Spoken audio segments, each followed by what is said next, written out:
Buenas tardes, bienvenidos al seminario ISEN. El día de hoy tenemos el placer de escuchar a Marcela Lagos. Ella hizo su doctorado en la Universidad de Concepción y actualmente es postdoc en la Universidad Austral de Chile.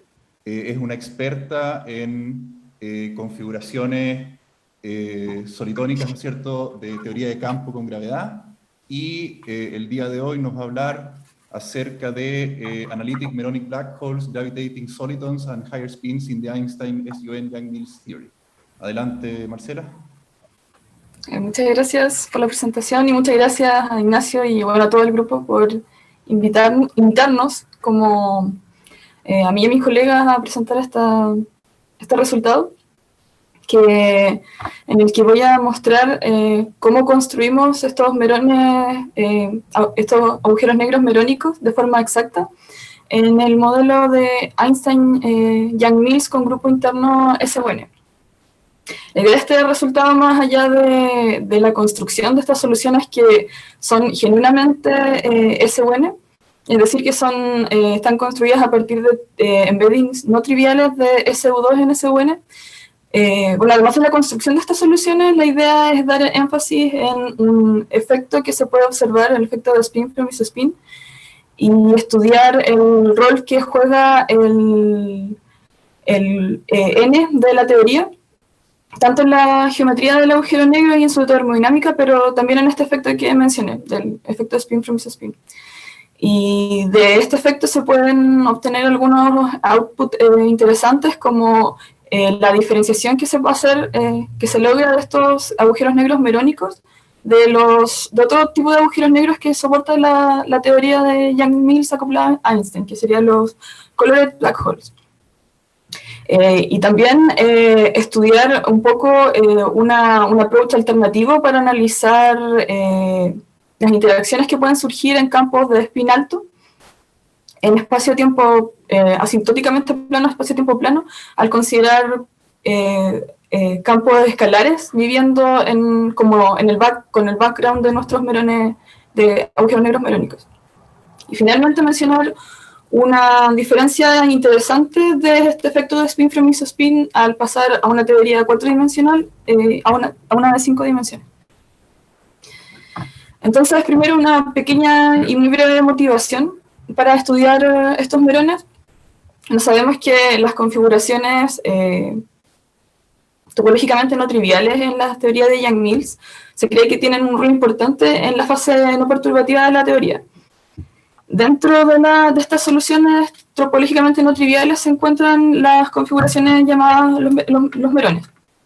Estos tienen algunos resultados importantes en Lattice respecto al problema del confinamiento, y la existencia de estos merones también se puede rastrear en la aparición de copias de Gribov, ya que su existencia se puede explicar como un efecto de tunneling entre entre dos vacíos de Gribov. Una característica importante de estos merones es que estos siempre pueden ser escritos de la forma 1. Es decir, que el potencial de Yates va a ser proporcional a un campo que es puramente Yates. Siempre y cuando, esta configuración es no trivial en estas teorías nobelianas, siempre y cuando lambda sea distinto de 0, obviamente, pero también distinto de 1. Lambda siendo el factor de proporcionalidad. Debido a esto, debido a la forma de escribir los merones, se ve de forma directa que las configuraciones son triviales en teorías abelianas, y luego la existencia de merones es intrínsecamente no abeliana. El primer resultado que se logró, que se obtuvo de merones en espacio-tiempo plano, fue construido por D'Alfaro, Fubini y Furlan, y tiene valores de proporcionalidad, lambda igual a 1/2, y veremos más adelante que este valor también es un caso especial en el caso gravitante y con grupo interno SUN. Ahora nosotros queremos construir estos merones gravitantes, y razones para hacer el acoplamiento de Yang-Mills a relatividad general, bueno, se puede justificar en situaciones con alto interés físico, como sería cercano a agujeros negros, estrellas de neutrones, pero más, lo que más nos motiva a nosotros es la regularización que se puede obtener de estas soluciones, de algunas soluciones topológicamente no triviales en Yang-Mills, como por ejemplo, bueno, sabemos que los merones son singulares en espacio-tiempo plano, pero se pueden regularizar si es que uno los acopla a gravedad y esta singularidad la esconde detrás de un horizonte de eventos. Muchos resultados en Einstein-Yang-Mills respecto a estos merones gravitantes y sus aplicaciones físicas, pero la mayoría de ellos son en el grupo SU2 y además numéricos. En este... ¿Cómo? ¿Te mandan el link? ¿Perdón? Disculpen, hay ruido, si podrían apagar los micrófonos, por favor. Disculpa, Marcela. Voy a apagar conectar los otros micrófonos. Disculpa. Bueno, en este artículo que les estoy mostrando, la idea es construir explícitamente soluciones que sean genuinamente SUN, es decir, que no sean embebidos, que no tengan un embedding trivial de SU2 en SUN, y la idea es que sean valores arbitrarios para N. Entonces, bueno, y más allá, como les mencioné al principio, más allá de la construcción analítica de estas soluciones, nosotros vamos a revisar los efectos no triviales que tendría entonces la inclusión de, o sea, el no movimiento trivial de nuestro ANSAT. Hay preguntas similares se han realizado y se han contestado acerca de soluciones genuinamente SUN en otras teorías. En particular en el límite de bajas energías de QCD. Se han encontrado estas soluciones hace años. El primer ejemplo de una solución no embebida es un divarión numérico que sería un estado ligado de dos variones en el modelo de Skirme para el grupo SU3. Tiempo después de esta configuración numérica se logró extender al caso de SUN. Hace poco, junto a algunos colegas, nosotros encontramos la primera solución exacta que tiene carga topológica alta en este modelo, en el modelo Skirme SU3, pero acoplado a Einstein, donde describíamos divariones gravitantes y divariones también en el espacio-tiempo plano con densidad finita. Gracias a estas soluciones que eran genuinamente SU3, y las encontramos combinando el ANSAT original de Balachandran, que es el que la solución numérica que mencioné anteriormente, con la solución del erizo generalizado, el ANSAT del erizo generalizado, perdón, y además de algunos resultados de Euler, de ángulos de Euler que son esenciales a la hora de construir estas soluciones que voy a presentar ahora. También recientemente, usando las mismas herramientas que ocupamos para en el trabajo anterior, que mencioné anteriormente, perdón, también pudimos construir soluciones que describían unas pastas de las nuclear pasta phases, las fases de pasta nuclear, en el modelo de SUN para Skirme. Y respecto a Yang-Mills, nosotros también hemos ocupado técnicas similares para construir, para describir condensados inhomogéneos en Yang-Mills en D igual a 3, y también otro colega lo logró hacer para D igual a 4. Pero en este caso ahora el lambda es un perfil radial. Y bueno, eso. Entonces, la idea es adaptar toda la construcción o las técnicas que se desarrollaron en esos artículos anteriormente para adaptar esos resultados a la teoría ahora de Yang-Mills SUN acoplado a Einstein y construir estos black holes merónicos. Entonces, la acción que vamos a considerar sería la acción dada por 2, donde tenemos una parte gravitacional, ¿cierto? El tensor de Ricci en R, vamos a tener constante cosmológica dada por lambda, y tenemos la constante de coupling de Newton, y la parte a la derecha, perdón, en la parte de Yang-Mills, donde el F mu serían los componentes del tensor de intensidad de campo, dadas a partir de nuestro campo de Gates, ¿cierto? y con obviamente la contribución no abeliana, y es la constante de acoplamiento de Yang-Mills. Vamos a tener índices internos griegos para las componentes espacio-temporales, perdón, dije índices griegos para las componentes espacio-temporales, y los índices latinos van a estar reservados para el caso de las componentes internas de los campos. Bueno, obviamente las ecuaciones de Yang-Mills serían las ecuaciones dadas en 3, y las ecuaciones de Einstein van a estar dadas por 4 con la contribución del campo de Yang-Mills en el tensor de energía momentum 5. Eso es lo trivial, ¿cierto? Entonces, como ANSAT general, nosotros vamos a construir un ANSAT tipo Merón, o sea, vamos a utilizar un ANSAT tipo Merón dado en 6. El paréntesis va a representar la parte que es puro de Gates, que va a estar construida a partir de este campo U, que va a estar en algún subgrupo de SUN, de forma conveniente. Acá vemos que el lambda en general podría ser dependiente de las coordenadas espaciotemporales, podría ser no constante necesariamente. Y bueno, es que vemos que el campo de intensidad de fuerza asociado a este campo de Gates va a estar dado en 7, y aquí se ve explícitamente que el caso con lambda igual a 1 es trivial para los merones. Y se ve la naturaleza intrínsecamente abeliana de la configuración. Bueno, en general, obviamente todos los valores de lambda, excepto 0 y 1, son permitidos, pero estos van a ser fijados, como vamos a ver más adelante, por las ecuaciones de campo. Entonces, de todas las formas que se podrían beber el grupo SU2 en el grupo SUN, nosotros vamos a escoger la que se conoce como el embedding maximal, que es aquel que nos entrega la única representación irreducible de SU2 que tiene spin n-1 sobre 2. Y eso es importante en nuestro análisis. Marcela, ¿te puedo hacer una pregunta? O no sé si la prefieres al final, o está bien. No, sí, mejor, yo creo. Dale, buenísimo.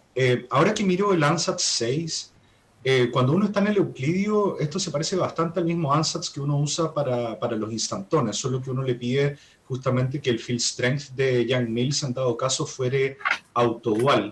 ¿Se podrían pensar a los merones como una suerte de primo lorentziano de los instantones en cierto sentido o no? ¿Hay alguna condición, por ejemplo, de autodualidad que uno le pediría a los merones si es que los estudiara en el Euclidio, o básicamente estoy hablando de configuraciones completamente distintas en este caso? Bueno, hay una relación que tienen estas dos soluciones. No sé si esa relación de dualidad de la que tú mencionas es efectiva o no, pero sí hay una relación entre ellos dos. O sea, de partida las cargas, o sea, los murones en sí tienen carga, tienen la mitad, creo que, de las cargas de los instantones, o algo así. A ver, espera, deja recordar un poco. Sí, creo que sí es así. Tenemos que los instantones se pueden pensar como como la composición de dos merones. La relación en sí, así tal cual como tú la preguntas, no la tengo clara, pero sí existe una relación entre estas dos soluciones.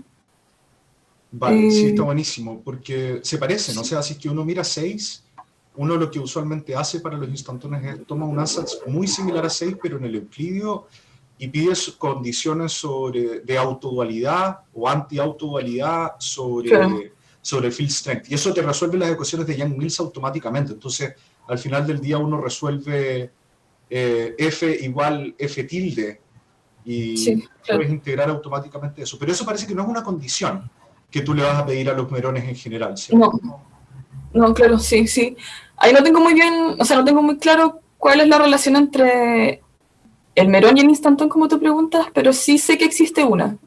Y que se puede explicar, creo, el instantón como alguna composición de dos merones.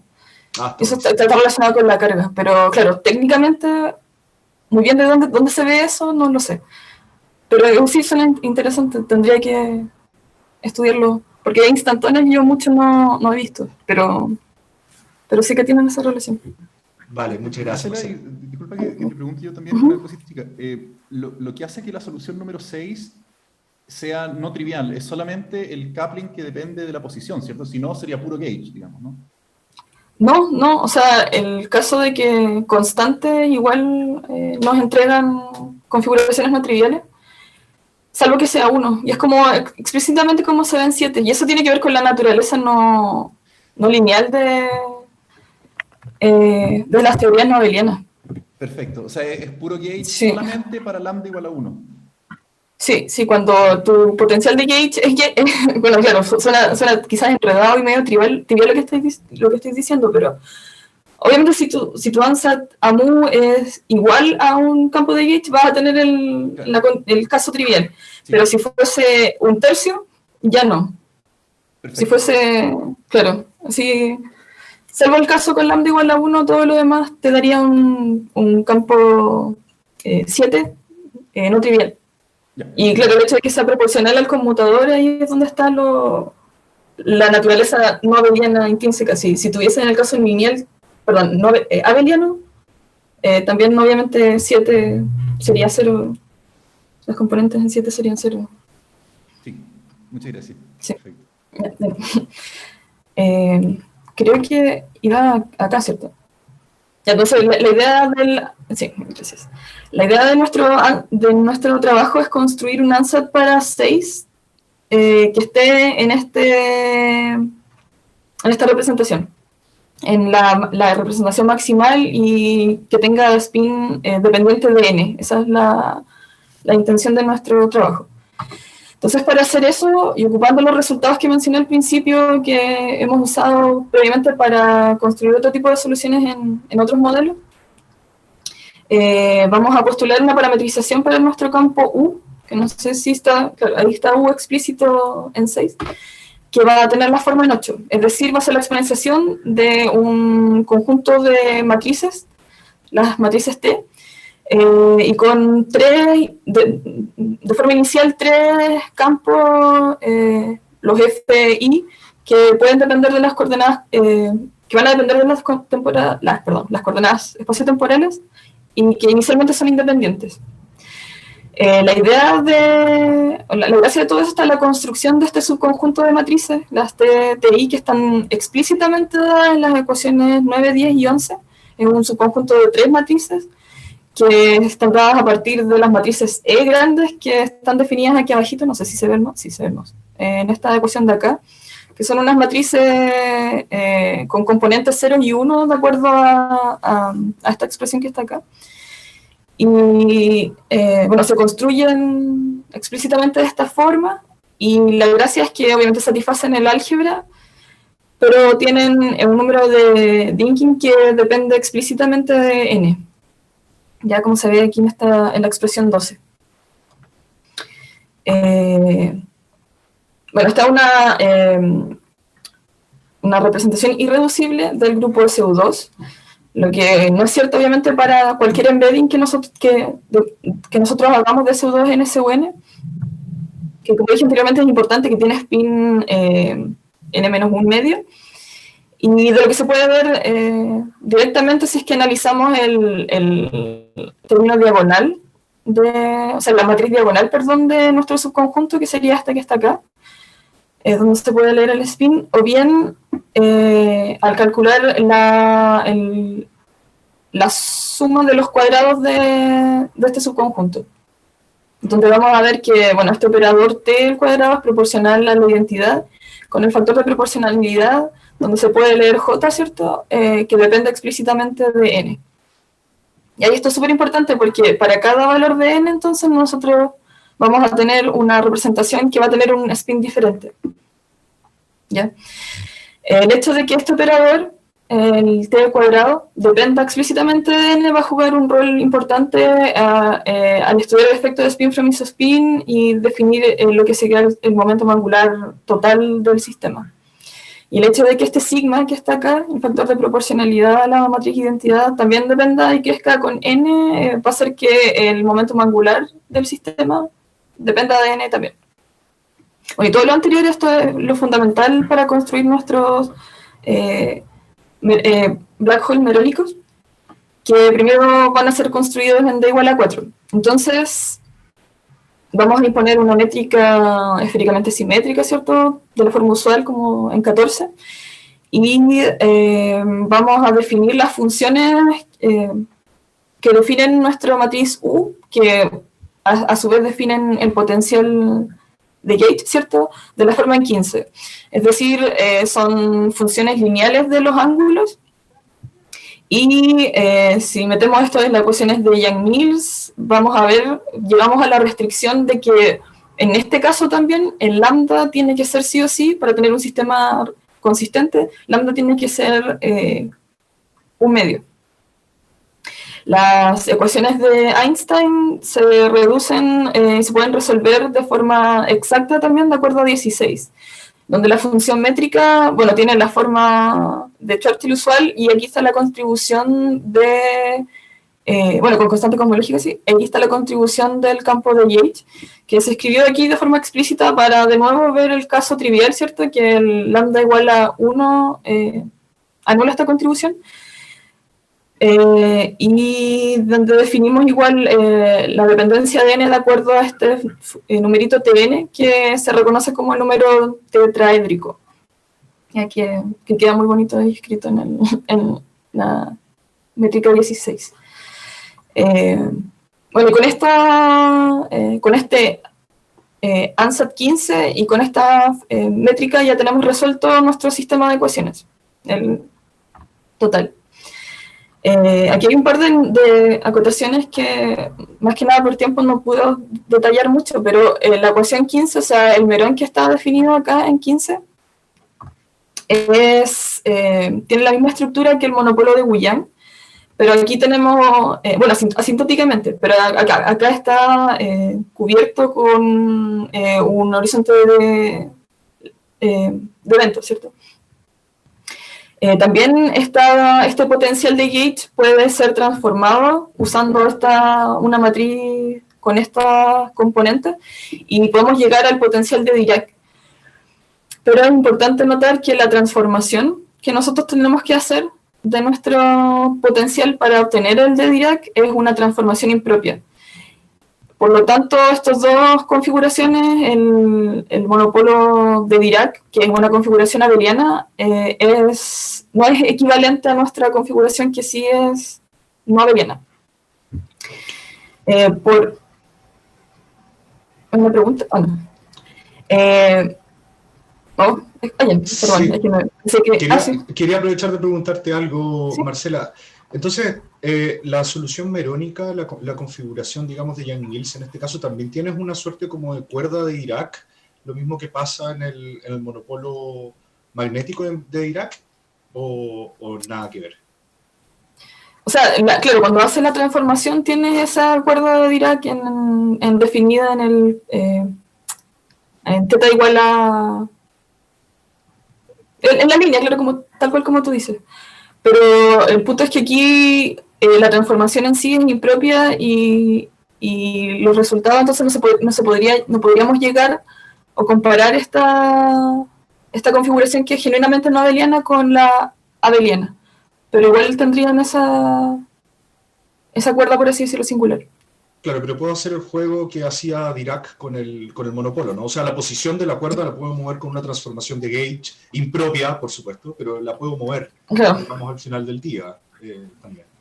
Lo que haría Claro. que su posición sea no física, pero igual puede que tenga una contribución al flujo digamos, de tu campo de Yang-Mills, en este caso.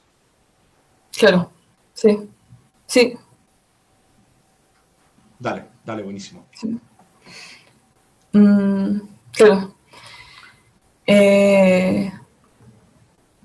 Ya, entonces, bueno, ya, podemos entonces también leer una constante efectiva, una constante de complemento efectiva, al analizar la contribución a la acción de esta solución, que va a estar dada según 17, que depende explícitamente de n.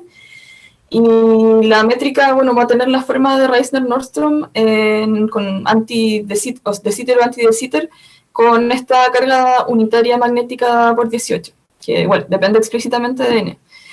que, bueno, esta solución es conocida, ¿cierto? Pero los resultados, se pueden sacar algunos resultados interesantes de la representación maximal que nosotros estamos haciendo, analizando la termodinámica de estas soluciones. Por ejemplo... Perdón, quiero volver un poquito al punto anterior, si es que no fuera mucha la molestia. Entonces, igual si es que uno tuviera una singularidad tipo cuerda, claro, esa se extiende a lo largo del eje axial, entonces en principio podría salir del horizonte, me refiero. La singularidad esta que cuentas tú, es una singularidad, digamos, la coordenada radial, cuando la coordenada radial, digamos, toma algún valor particular que está detrás del horizonte. ¿Cómo es, por ejemplo, el F cuadrado? ¿Algún invariante de curvatura de Yang-Mills de tu solución? ¿Es eso lo que explota? ¿O creo que no estoy entendiendo bien el tipo de singularidad del merón, en este caso? Bueno, sí, es buena pregunta Si yo tomo la energía, o sea, tomo Sí, F claro. cuadrado y lo evalúo en la acción, ¿eso es singular en R igual un valor entre 0 y el horizonte? ¿Y por eso se esconde detrás de la singularidad? ¿O es una singularidad tipo cuerda la que tiene tu merón? Es que sí, tienen esa singularidad tipo cuerda, pero en realidad no sabría responderte la pregunta respecto a los invariantes de curvatura. Sí, me temo que no... ¿Puedo ayudar? Sí, no, ¿aló? Claro, O sea, sí, no escuché. por favor, ¿Andrés? Andrés, claro que sí. Sí. Esto es exactamente lo mismo que pasa con el monopolo de Wu-Yang. En el caso del monopolo Wu-Yang, si tú le haces una transformación de gauge, llegas al monopolo de Dirac multiplicado por el que tú elijas. Pero esa es una transformación que es singular y te lleva a la cuerda famosa de Dirac que conocemos. Pero en la forma de Wu-Yang no hay ninguna singularidad, salvo en el origen, que hay una singularidad porque el potencial va como 1 sobre R. Esa singularidad es mala y se resuelve cuando no hay gravedad con la otra solución que también va asintóticamente como la de Wu-Yang, que es la de Toft-Poliar, que esa es suave para adentro. Esta no es suave para adentro, pero ahora no importa, porque hay un agujero negro que viste esa singularidad, en R igual a 0, pero no hay ninguna cuerda. La cuerda solamente se ve en el gauge de Dirac, que es singular de eso. Está perfecto, gracias Andrés. ¿Y los invariantes de curvatura Yang-Mills, esos son regulares o son singulares en este caso? No, es todo regular, es igual que los invariantes no van a depender del gauge, así que es como un monopolo. La energía total, yo supongo que es difícil calcular algo así. La energía total está dado por la masa de M al final, así que eso también está bien definido, asintóticamente. Vale, está buenísimo. Muchas gracias. Eso. Sí, gracias Andrés. Ahí me confundí, claro, porque la transformación de Yates es impropia, pero me estaba confundiendo con la forma que iba a tener al ser transformado de Yates, así que disculpa por la confusión. Ya, entonces estamos con la dependencia explícita de esta carga magnética unitaria respecto al N. Entonces, si uno analiza la termodinámica de esta solución, para casos acotados, sí, dado que la función métrica es un poco, bueno, difícil de resolver en R, podemos ver que, por ejemplo, para el caso con constante cosmológica positiva, tenemos que un horizonte va a existir siempre que se satisfaga el constraint que está acá. Es decir, que la constante, el G sea menor que 1 sobre 4 lambda.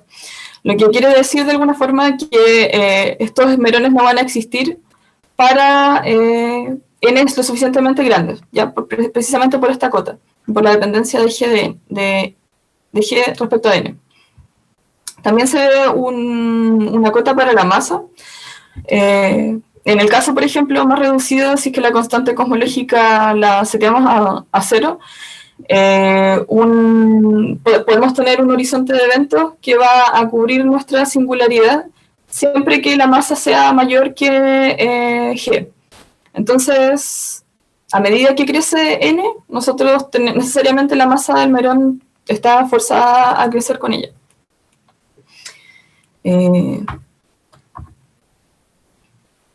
Bueno, aquí voy a pasar a otro tema, que es el efecto spin-frame isospin que queremos estudiar para estas soluciones.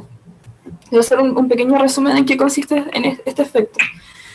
Bueno, en general, la presencia de un campo de background quiebra la simetría natural de alguna teoría. Por ejemplo, si tomamos el campo de Klein-Gordon, en las que el campo de Yang-Mills está dado de forma explícita, vamos a quebrar la simetría rotacional. A menos que obviamente que dicho campo sea esféricamente simétrico. Hay situaciones sí, en las que el campo es efectivamente simétrico, pero el potencial de Yates que va a aparecer en las ecuaciones no lo va a hacer. ¿Ya? Entonces acá el momentum angular ya no va a ser un generador de simetría. Orbital, perdón, el momento angular orbital ya no va a ser un generador de simetría. Ahora, hay casos en los que es posible compensar la falta de simetría rotacional con una apropiada transformación interna, una transformación de Yates. Por ejemplo, el potencial que nosotros tenemos acá, que tiene la forma de Gouillán, no es invariante bajo rotaciones. Pero si es que uno de forma simultánea realiza una transformación bajo el grupo de Yates, SU2, bueno, vamos a ver que esto es extendible al caso de SUN, la simetría rotacional se recupera.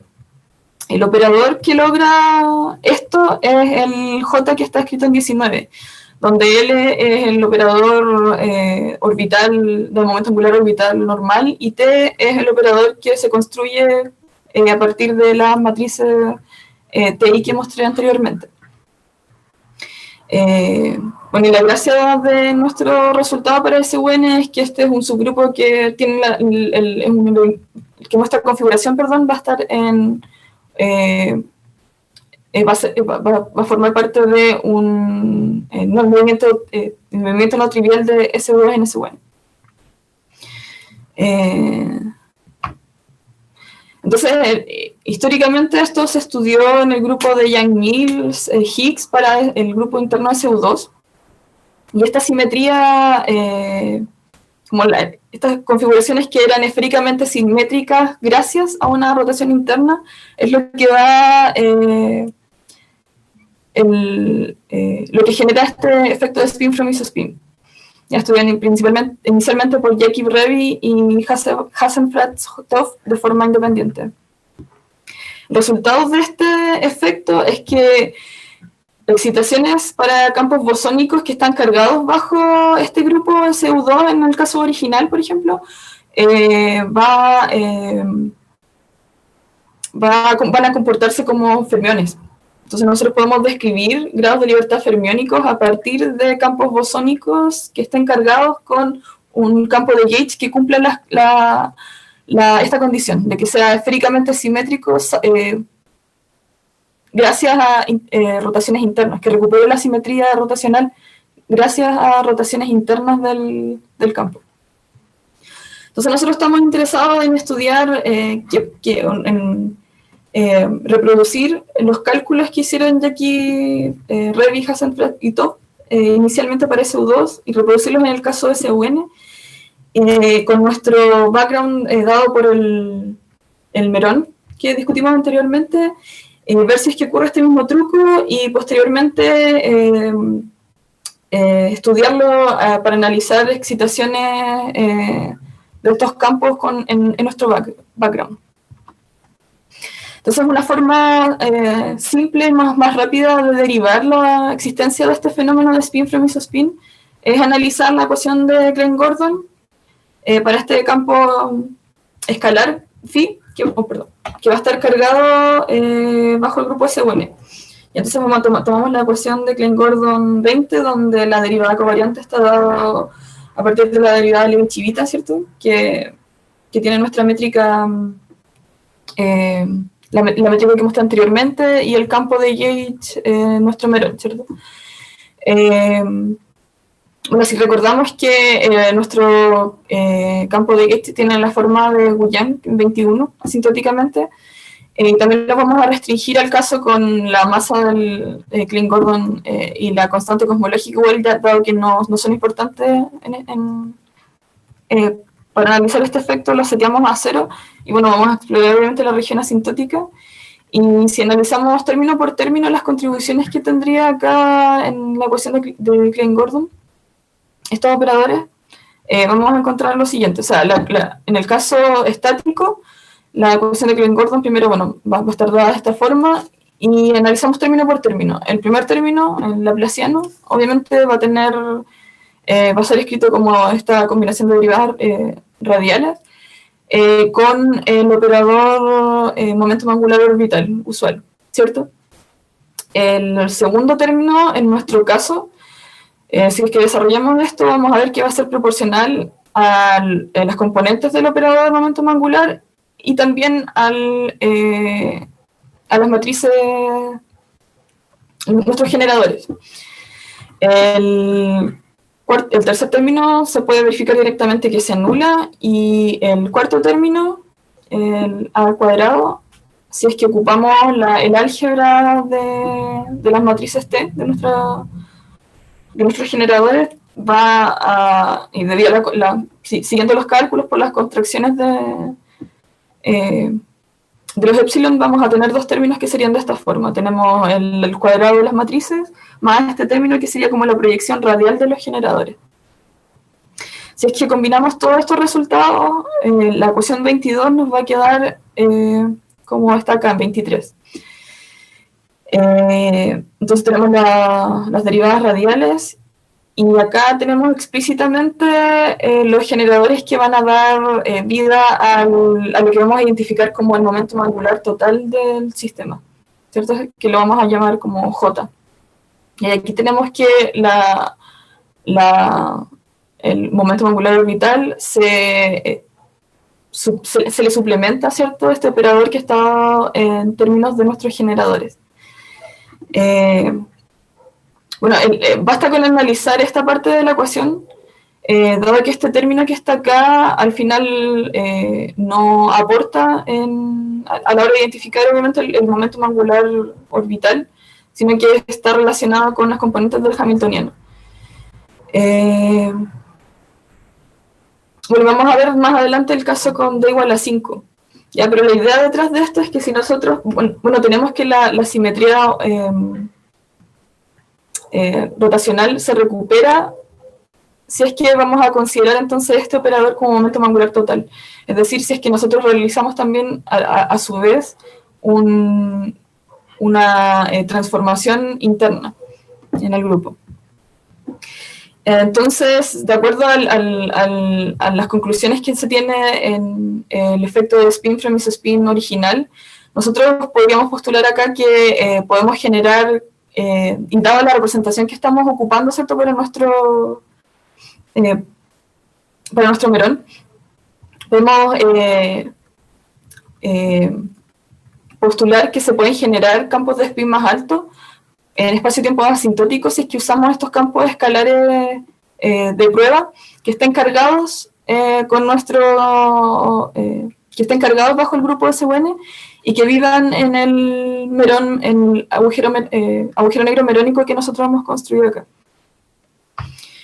Entonces todo esto puede ser utilizado para estudiar campos de spin alto, un tema en el que yo no soy para nada experta, así que si es que hay alguien que tiene alguna acotación respecto a este ámbito, es de lo más bienvenido. Así que voy a hacer muy humildemente una especie de motivación y recopilar algunos resultados conocidos en este campo, que de alguna forma motivan estudiar estas soluciones.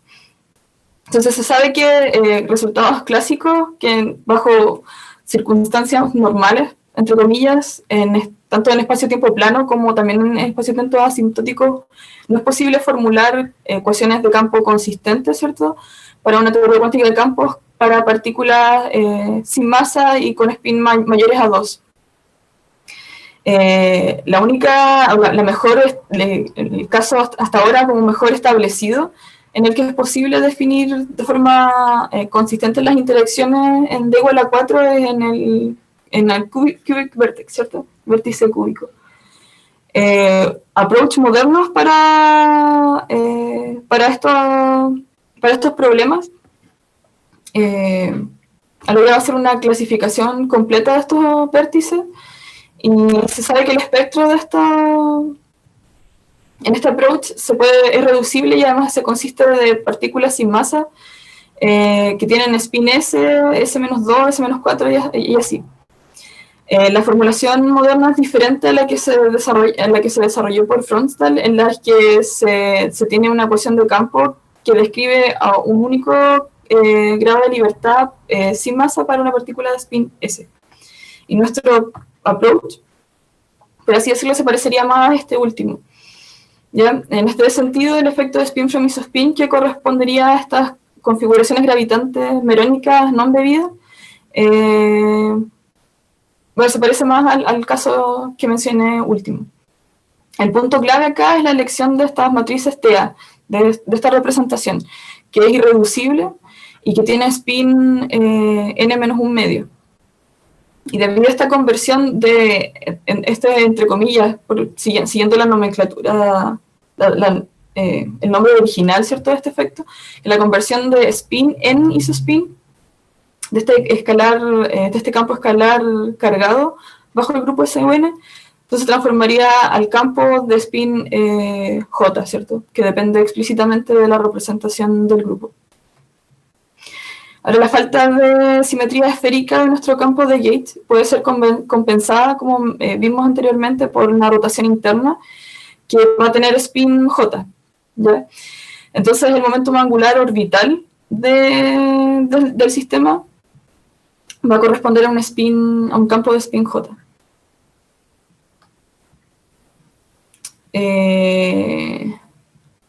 Bueno, si quisiéramos considerar las interacciones, ahora tendríamos que, una forma para considerar las interacciones sería incluir un potencial cuántico de Higgs en la ecuación del campo de Higgs. Esta teoría se sabe que es renormalizable y podemos ocupar las mismas reglas de Feynman para que se definan de forma usual a la hora de estudiarlo. La presencia de nuestro merón gravitante quiebra la simetría del vacío y cambia la topología del espacio-tiempo. Entonces, en ese sentido, los teoremas usuales de no-go serían evitados. Siempre y cuando la back reaction del campo sea despreciada, ¿cierto? Entonces, siguiendo esta regla, en principio, la construcción que se querría estudiar podría funcionar. Obviamente está el problema técnico de encontrar los propagadores en el espacio de Fourier, en nuestro background, que es bastante no trivial.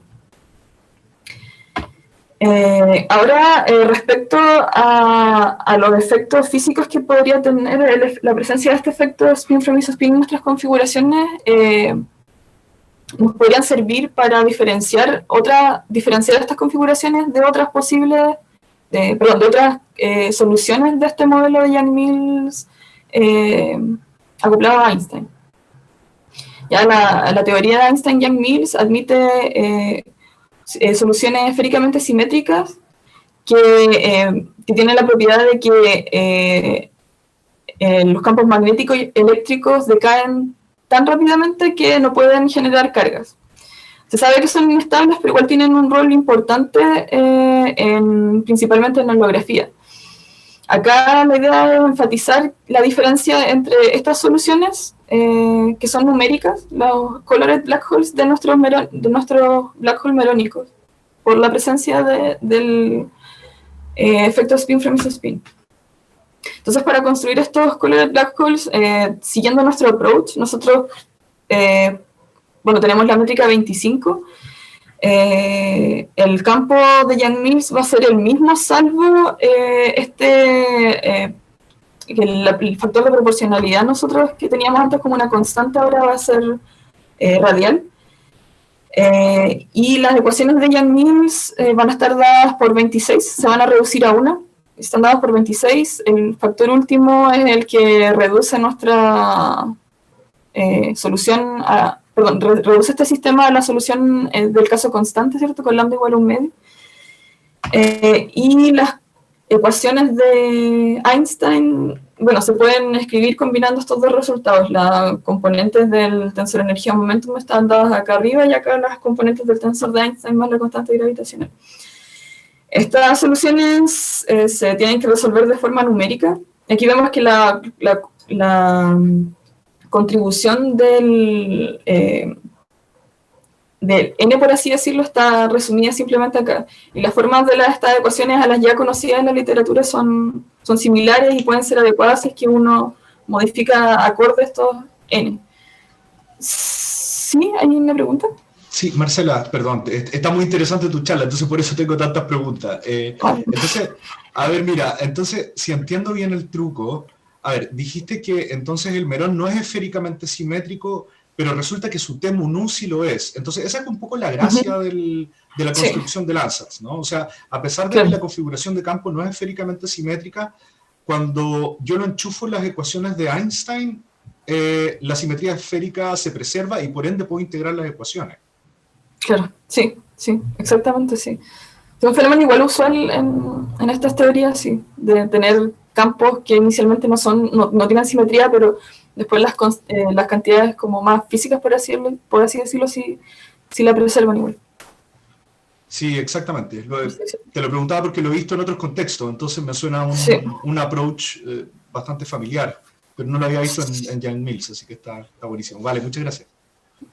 Gracias a ti, sí, nosotros igual lo hemos visto harto se ve eso harto en Schirmer, por ejemplo, en las varias soluciones que no tienen una simetría particular, en particular la esférica también la recobran al analizar las componentes del tensor energía-momento.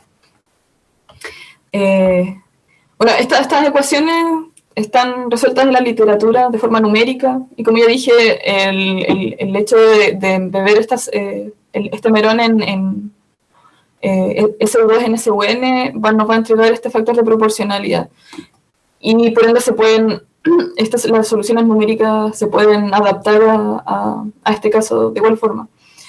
Pero lo importante más allá de estas construcciones que ya están estudiadas es ver que si recordamos lo que mencioné del efecto de spin from isospin, en las contribuciones que eran importantes, solo los términos que contribuían a la creación de este momento angular total eran proporcionales a ¿cierto? A las componentes del campo de Gauge. Entonces la idea es que en los colored black holes estas componentes, debido al decaimiento tan rápido de los campos de Gauge de los colored black holes, esta contribución no existiría para el caso de los colored black holes. Entonces este efecto no estaría presente para estas soluciones.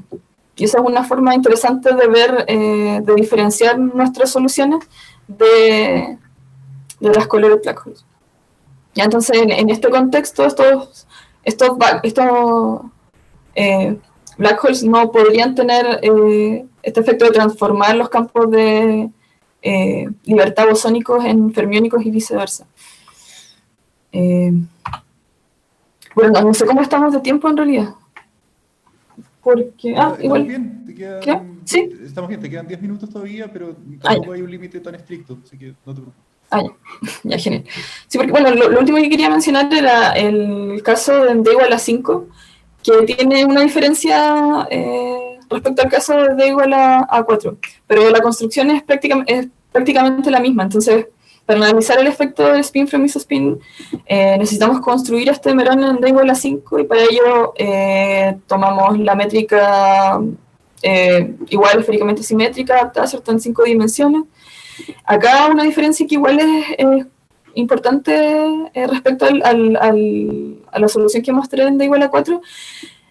Bueno, la forma es más o menos parecida, son las tres funciones que definen el campo de Yates, son lineales en los ángulos en este caso, pero acá tenemos tres ángulos, o sea, cada función es independiente de la otra, que en el caso inicial no lo era así. En el caso inicial teníamos una función dos funciones que dependían del mismo ángulo. Y esto es importante a la hora de definir la carga topológica de calcular, perdón, la carga topológica de las configuraciones. Ya de por sí, nosotros aquí logramos construir una solución que tiene carga topológica no trivial. Pero más allá de eso, la construcción llega a ser muy parecida. También las ecuaciones de Yang-Mills setean la constante de proporcionalidad a un medio, y las ecuaciones de Einstein se resuelven según 30, y bueno, tenemos una dependencia radial diferente, pero la estructura, aparece también el Tn, que igual es lo importante para la termodinámica y las comparaciones que estamos haciendo. Pero el sistema igual se resuelve casi de la misma forma. Entonces, para estudiar la ecuación de Klein-Gordon, exactamente lo mismo. Vamos a tener el operador de momento angular en 5 dimensiones. Está escrito de esta forma. Acá las componentes los índices van desde 1 a 4, y el álgebra es distinta. Obviamente aquí tenemos el grupo SO3, dos copias del grupo SO3 que dan origen al SO4, y por lo mismo los generadores pueden ser divididos en dos conjuntos, explícitamente como 31. Acá está la definición de estos dos conjuntos de operadores, ¿cierto? Los momento angular derecho e izquierdo, para más y menos, respectivamente. La álgebra que deben satisfacer y bueno, que conmutan, ¿cierto? En términos de estos operadores, izquierdo y derecho, escribimos, el operador de Lambertiano se puede escribir de esta forma. Acá estarían las derivadas que no van a contribuir al momento angular total. Y bueno, acá vemos que la parte que nos interesa a nosotros se puede escribir obviamente como los cuadrados de estos dos operadores, la suma de los cuadrados de cada uno de estos dos operadores, de estos dos conjuntos de operadores. Entonces, como al igual que en el caso con D igual a 4, si consideramos la ecuación de Klein-Gordon en nuestro background, ¿cierto?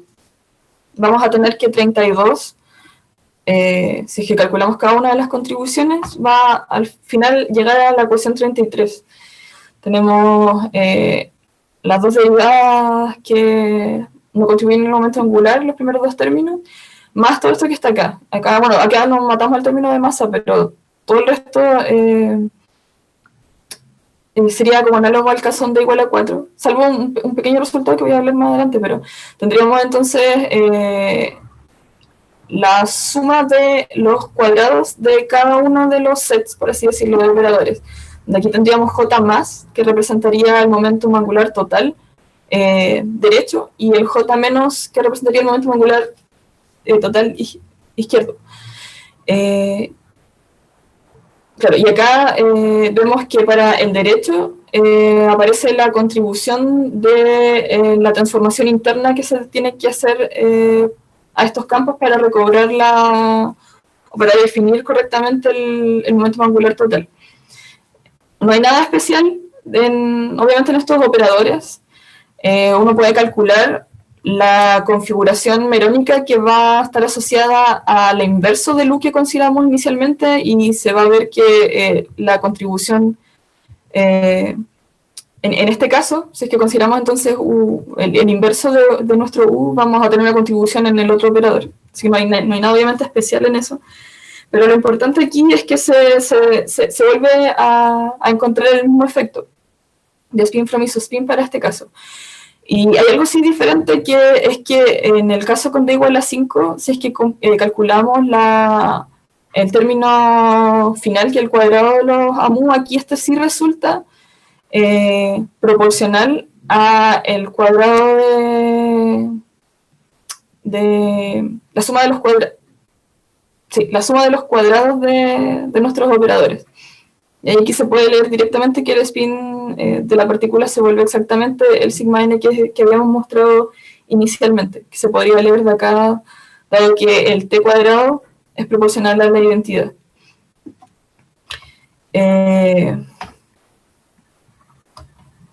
Como resumen, entonces, muy breve, nosotros en este trabajo logramos construir estos agujeros negros merónicos y también un solitón autogravitante que por tiempo decidí dejarlo, pero aquí se me olvidó borrarlo.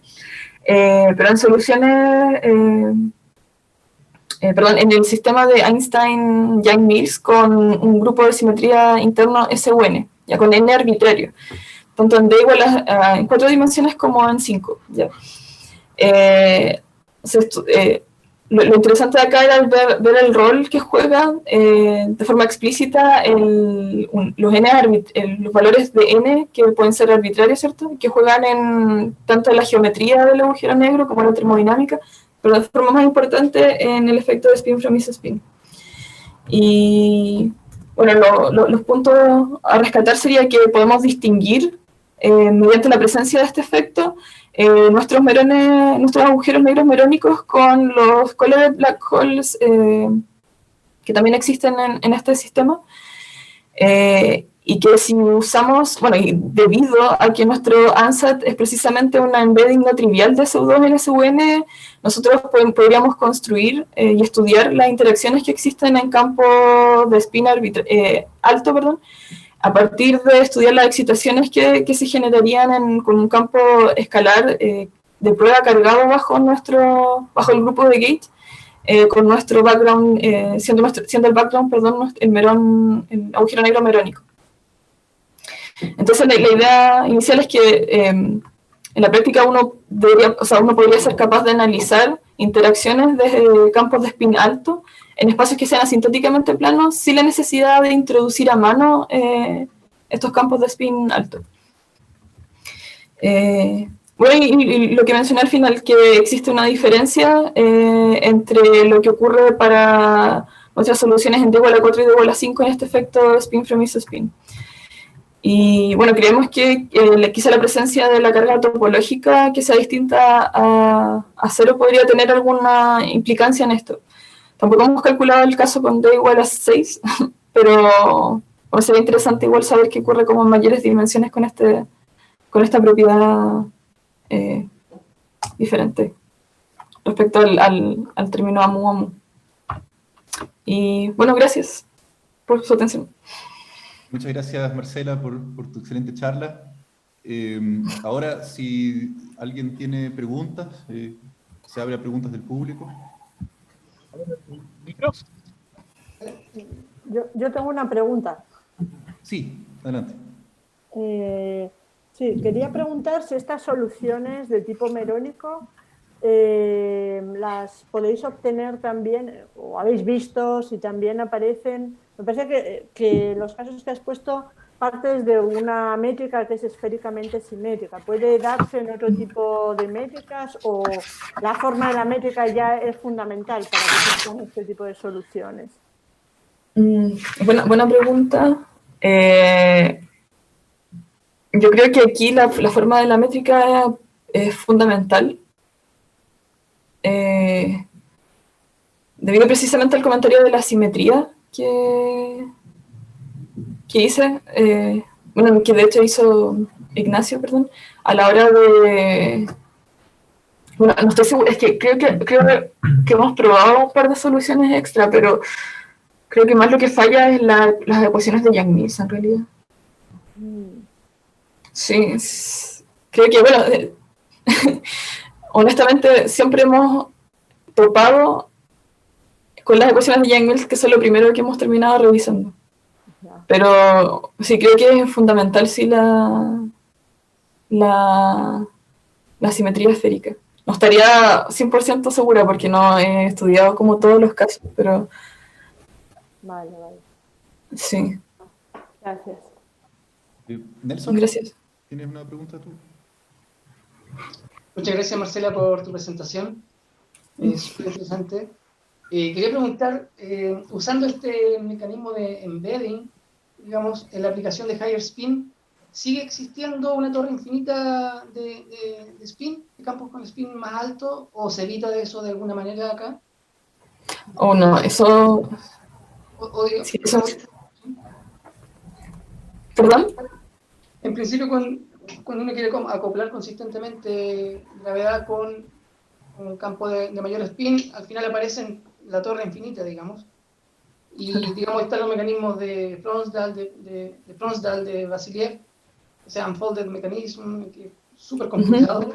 ¿Estos mecanismos que dicen ustedes se relacionan de alguna manera con ese contexto? ¿O hay algo que hace que ustedes puedan tener higher spin, pero hasta cierto punto, que pueden truncarla, que no parecen Sí, eso, los higher spin? claro, esos detalles como, o sea, explícitamente no lo sé porque no he estudiado precisamente lo que ocurre con estos campos, pero tenemos la intuición de que esto es más parecido a lo de Fronsdal, que para cada n vamos a tener un spin, que sería lo que mencioné. ¿Dónde está? Claro, entre acá. Como que eso se parecería más a lo que está dado por Fronsdal, pero bueno, tendríamos la posibilidad de escribir un grado de libertad para una partícula con spin S, dado que fijando el n nosotros habríamos fijado el spin de la partícula. Pero tampoco estoy segura de eso en realidad. O sea, no... Realmente no he hecho esos cálculos. No soy conocedora de las aplicaciones en sí de higher spin. Es más que nada la idea de que esto podría ser utilizado para estudiar estos campos. Okay. Porque este fenómeno existe, claro. En principio logran acoplar gravedad con campos de spin hasta un orden S, cualquiera, arbitrario. Claro. Y sin Pero ¿qué necesidad pasa? de que eso implique que tienen que estar los de orden S más 1, S más 2. Claro, sí, Se trunca, logran hasta un S preciso. claro. Que está fijado en términos de n. Está súper interesante porque había escuchado que, por ejemplo, esa situación de torre infinita podía evitarse, por ejemplo, en teoría en 2 más 1. Pero acá vi que tenías teoría en 4 dimensiones, en 5 dimensiones, entonces Claro. al parecer como que encuentran una forma de acoplarlo con gravedad. Si bien entiendo, ¿está acoplado con gravedad esto? Sí, de sí. manera que puede como evitar y bypassear ese resultado. Claro, esa sería como la gracia acá, pero claro, podrían existir algunos otros problemas asociados a esto de spin que nosotros no estamos viendo, pero sería la gracia de que no habría que introducir más campos para estudiar interacciones de un campo de spin alto. Lo que sí, claro, esto está acoplado a gravedad y trae el problema como de la que no son renormalizables, la teoría en sí, cuando, o sea, si es que vamos a considerar la interacción, la back reaction del campo igual, pero también sabemos que, o sea, estamos seguros, no lo escribimos acá, estamos haciendo un trabajo en progreso, sí, pero de que esta construcción también es posible y tendríamos el mismo efecto si es que consideramos el caso plano, pero tenemos que introducir sí un campo de Higgs para tener una construcción parecida. Entonces ahí estaríamos evitando, solo en el caso plano tendríamos que introducirse un campo de Higgs, pero estamos bastante seguros que tendríamos el mismo efecto de spin from isospin para nuestro ANSA genuinamente SUN y podríamos también recobrar esto de la descripción de campos de spin alto, sin tener el problema de gravedad y la back reaction del campo escalar. Perfecto, muchas gracias, Marcela. Gracias. Omar, ¿tiene una pregunta? Sí, gracias. Hola Marcela, mucho gusto. Hola. Gracias por tu presentación, está muy buena. Gracias. No soy muy experto en el tema, pero me gustaría, a ver si me puedes recordar, tú dijiste entonces que esta solución merónica para el caso de D igual 4, bajo cierta identificación se parece mucho a la métrica o a la solución esta de agujero negro cargado, ¿verdad? Uh-huh. Y bueno, y la carga en este caso depende del n, que el n es la dimensión del grupo de gauge que tú estás ocupando. ¿Y eso Claro. tiene alguna interpretación física, digamos, desde el punto de vista, por ejemplo, termodinámico o algo así? Si tú Una sabes. interpretación Mm. física. O sea, me imagino que yo no lo he visto, pero esto quizá debería saberlo. Pero hay gente que ha hecho termodinámica en la solución de agujeros negros cargados. Entonces, cuando uno se va, por ejemplo, a la geometría cerca del horizonte, uno puede, no sé, evaluar algunas cosas ahí como carga, etcétera. Me preguntaba eso nomás, ¿qué interpretación tiene, digamos, esta carga en ese sentido?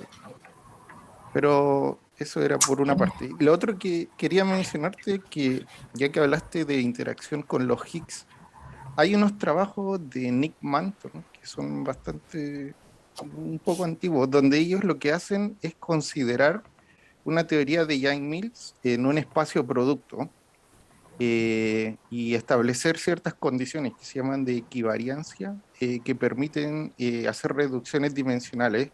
Y si tú haces reducción dimensional de una acción así tipo Yang-Mills, automáticamente te aparece la interacción de Higgs. Entonces me preguntaba, claro, porque tú estás considerando embedding de SU2, ¿verdad? Sí. Y SU2 es, bueno, en realidad la 2 esfera, por ejemplo, es isomorfa a SU2 módulo U1. Entonces uno puede imponer ciertamente la condición de equivariancia en las 2 esferas, si uno realiza esta construcción, digamos, y hay unos teoremas que te permiten tener un ansatz para la conexión, digamos, cómo se descompone en este espacio producto. Y cuando tú haces eso, lo que aparece es básicamente el Yang-Mills más el Higgs. Yo no sé si alguien ha explorado eso en este contexto, así soluciones tipo Skirmes o estas que tú estás considerando. Pero sería interesante ver en este caso porque, como insisto, como tú estás considerando embedding de SU2, la 2 esfera en particular isomorfa a SU2 módulo U1. Entonces ahí uno puede prescribir todos estos teoremas para reducción dimensional, digamos, y automáticamente tener una interacción de Higgs ahí. Si quieres después te puedo dar la referencia. Sí, por favor, te lo voy a pedir. Sí, sí, eso suena interesante. Sí, no, yo desconozco las referencias que me mencionan y la idea en general, pero suena interesante, sí, para poder aplicarlo.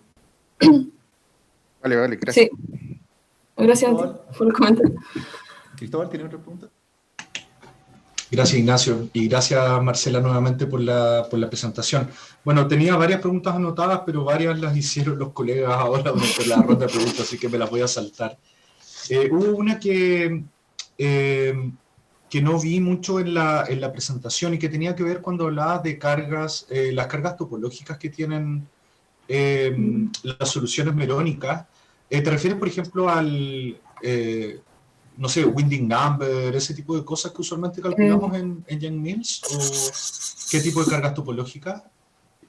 Sí, me refería precisamente, claro, a esa la que está definida. Déjame ver si estoy en el paper correcto. Sí, la vi aquí en la presentación. ¿Se está viendo este PDF, cierto? Sí. Ah, ya, disculpe. Sí, es la forma usual que definimos en... no tiene número, pero es la que está definida acá. Precisamente. Perfecto. Es donde el L acá igual está asociado a tiene la misma forma para nosotros, el U es el mismo. Está buenísimo. Y claro, ya que explícitamente, se puede ver, para las personas que estén más familiarizadas con el cálculo, que acá no es una condición necesaria pero no suficiente el hecho de que el U tenga por lo menos 3 funciones independientes, o que dependa de 3 coordenadas independientes, por así decirlo. Y en D igual a 4, el ansatz que nosotros teníamos mataba, porque no satisfacía esta condición, mata la carga, pero la solución en D igual a 5 tiene una carga no nula definida de esta forma. Sí, pero es exactamente lo que tú dices. Dale, buenísimo. Sí, la vi nomás por tema de tiempo, pensé que me iba a ser muy largo. No, está súper bien. Entonces, uno podría, tengo la duda, uno desde el punto de vista de los observables y de las cosas, digamos, que son topológicamente interesantes que uno podría sacar de estas soluciones, ¿contribuyen, por ejemplo, estas configuraciones merónicas a algo como la anomalía axial? ¿Tienen un, no sé, el operador de Dirac tiene un índice que sea no trivial o algo de ese estilo? No, ahí honestamente no lo sé. No lo sé, no he estudiado ese tipo de operadores en estas soluciones. No, interesante, habría que ver qué pasa, pero no tengo ninguna intuición al respecto tampoco. Sí, no, tranquila, no pasa nada. Sí, en realidad te lo pregunto porque usualmente estas cosas que tienen cargas topológicas no triviales, hay ciertos observables bien interesantes que uno puede calcular y a veces hasta uno las puede medir en un laboratorio. Entonces, dado que uno tiene cosas, digamos, topológicamente interesantes, Por supuesto, sí. podría haber, digamos, propiedades como, no sé, cómo cambian, si es que uno hace, si es que estas configuraciones pueden contribuir al cambio de lisidad o al cambio de quiralidad de los espinores cuando hay algún proceso de scattering o algo de ese estilo. Que es un poco Claro. la clase de cosas que te dice el teorema del índice y está relacionado justamente con la anomalía axial. Perfecto, No, sí. Voy a estudiar eso porque suena interesante, por supuesto que sería relevante estudiarlo, sí. sí. Vale, Marcela, muchas gracias por tu charla. Gracias a ti por tu comentario. Camilo, ¿tiene una pregunta? Sí, correcto. Muy buenas tardes. En primer lugar, muchísimas gracias por el seminario. Mi pregunta tiene que ver más, es una curiosidad que tiene que ver con la motivación de la charla. Más bien, en algún momento mencionaste un artículo de Balachandran cuando estabas hablando de la motivación. Y me entró la siguiente curiosidad. Yo, si bien no es el área en la cual yo trabajo, sí recuerdo haber visto un trabajo de Balachandran anterior al cual tú publicas, donde él habla de unas partículas que interactúan con el campo de Yang-Mills, que son las que después denominaron partículas de Wong. La acción no es en el contexto de teorías gravitatorias, la acción tiene el término de Yang-Mills, un término de interacción. Se puede considerar un término cinético o no para las partículas, eso depende de qué uno quiera hacer. Y al final uno tiene una ecuación de Yang-Mills con fuentes, donde las fuentes son estas partículas de Wong, que son unas partículas con carga cromoeléctrica. La pregunta es si por casualidad, eso es en el contexto de campos, no interactuando, digamos, con teorías de gravitación. Mi pregunta es si por casualidad habías escuchado o había surgido el interés de, por algún motivo, considerar estas partículas de Wong en los trabajos que has estado haciendo. Mira, gracias por mencionarla porque tampoco la había escuchado, no era parte de mis referencias. Así que, bueno, lamentablemente no la he escuchado, pero las voy a revisar. Yo creo que apenas terminen acá porque, claro, habiendo estudiado las configuraciones de Balachandran, o sea, los resultados de Balachandran no es muy limitado a estudiar, bueno, por lo menos yo, a las configuraciones en SU3, el Ansat de SU3, pero desconocía sus otros resultados. Así que gracias por mencionarla, pero no... Se las voy a mirar. Eso suena interesante. Vale, muchas gracias, Marcela. Era una Gracias a ti. Fabián, la última pregunta. Vale, ¿se me escucha, cierto? Sí. Vale. Oye, Marcela, muchas gracias por la presentación. La verdad me pareció bastante interesante. Mira, tengo una pregunta. Bueno, son dos. Una de manera rápida. En la ecuación 22 en la presentación. 22. ¿La podéis poner? La ecuación 22. Voy. Sí, no hay apuro. Acá. Esa misma. Cuando dices de que nabla I a sub i igual 0, ¿es que en la naturaleza del A se anula o es un tipo de gauge de Coulomb, por eso, bueno, por decirlo de algún modo? No, aquí este cálculo. Sí, es que... Es por la naturaleza del A. Sí.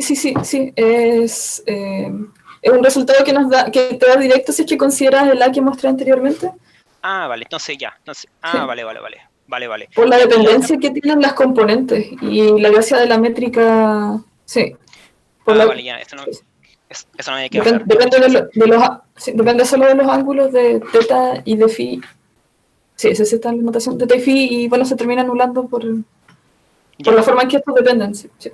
Vale, muchas gracias. Y otra pregunta, aquí puede que no haya entendido muy bien algunas cosas, pero ¿existe algún tipo de como de suerte de algún black hole extremo en el cual podía igualar algunas cantidades en el Landsat de dar que el black hole sea extremo?